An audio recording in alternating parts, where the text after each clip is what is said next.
विमल, पोलो, सोबा केसरी, हर पल मनाओ केसरी त्योहार। मैं राजीव रंजन अपने वरिष्ठ सहयोगी का रुख कर रही हूं। अब राजीव, आप कल जो पूरा ये घटनाक्रम, जो पूरा ये ड्रामा दिखा है,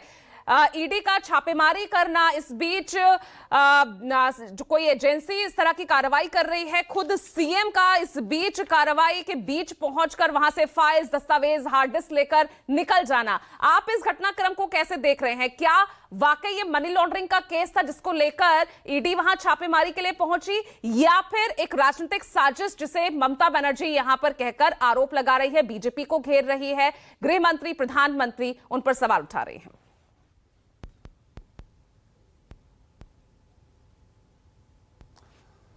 देखिए पूजा,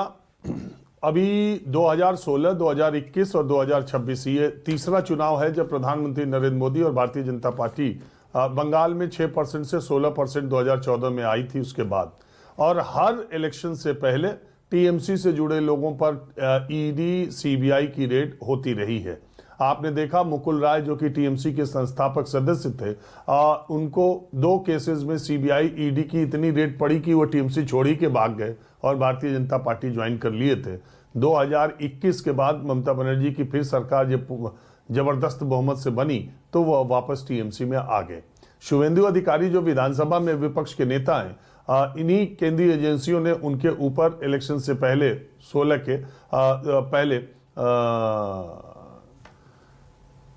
14 से 21 के बीच में जिन टीएमसी नेताओं पर ईडी और सीबीआई के रेट्स ज्यादातर पड़ी, उन्होंने पाला बदल लिया। ज्यादातर ने बदला, फिर पाला बदल लिया उसके बाद। तो 2026 के चुनाव से पहले जो प्रतीक जैन हैं, जो आईपैक के को फाउंडर हैं, और ये आईपैक जो 2021 से लगातार टीएमसी का चुनावी कामकाज और प्रबंधन देख रही है। पहले इससे प्रशांत किशोर जुड़े थे, बाद में वो अलग हो गए, और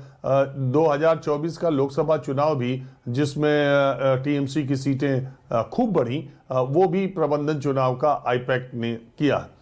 प्रतीक जैन जो कोयला कारोबार से, कोयला घोटाले से जुड़ी हुई जो इस मामले में, मनी लॉन्ड्रिंग के मामले में ईडी जांच कर रही है, रेड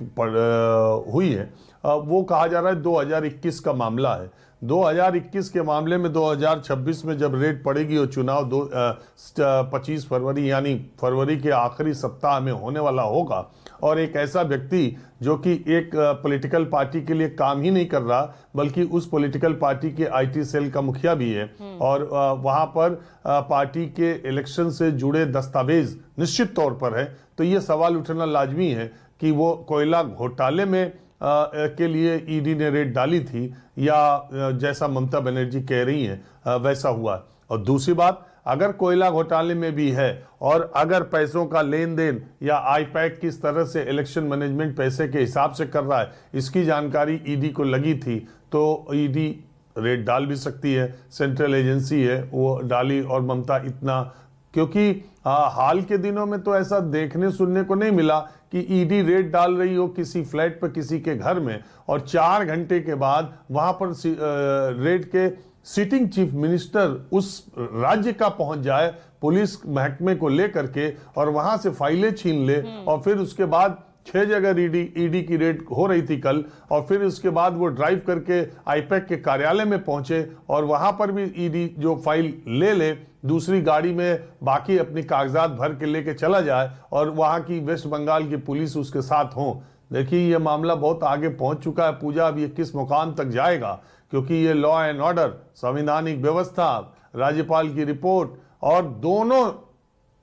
पक्षों ने कल 3 बजे ही ईडी कोलकाता हाईकोर्ट पहुंच गई और उसने कहा कि राज्य की मुख्यमंत्री और यहाँ के पुलिस ने हमारे संवैधानिक, हमारा जो काम है, हमारा जो उसमें रुकावट डालने का काम किया है, और महत्वपूर्ण दस्तावेज वो लेके चली गई। दूसरी तरफ 4:30 बजते आईपैक की तरफ से भी हाईकोर्ट में दरवाजा खटखटाया गया। आज हाईकोर्ट में इस मामले की सुनवाई भी होनी है दोनों पक्षों की तरफ से, और ममता बनर्जी आपको मालूम है जब भी कुछ इस तरह की घटना घटती है वो तुरंत सड़क पर उतरती है। ममता बनर्जी, आपको याद होगा जब पैर टूटा था उनका पिछले चुनाव में, तो उसको किस तरह से उन्होंने लिया था। अभी SIR को लेकर के उन्होंने पद यात्रा की। उनका शगल है और एक एरिया है, उस एरिया में वो पूरा पैदल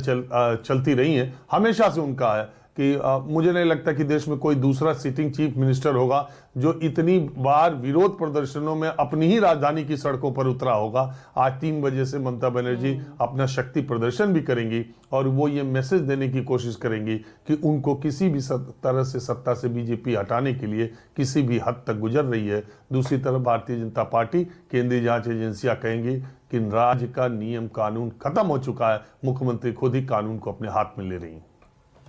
बिल्कुल, आपने जिस मार्च का जिक्र किया उसी प्रोटेस्ट जहां से शुरू हो रहा है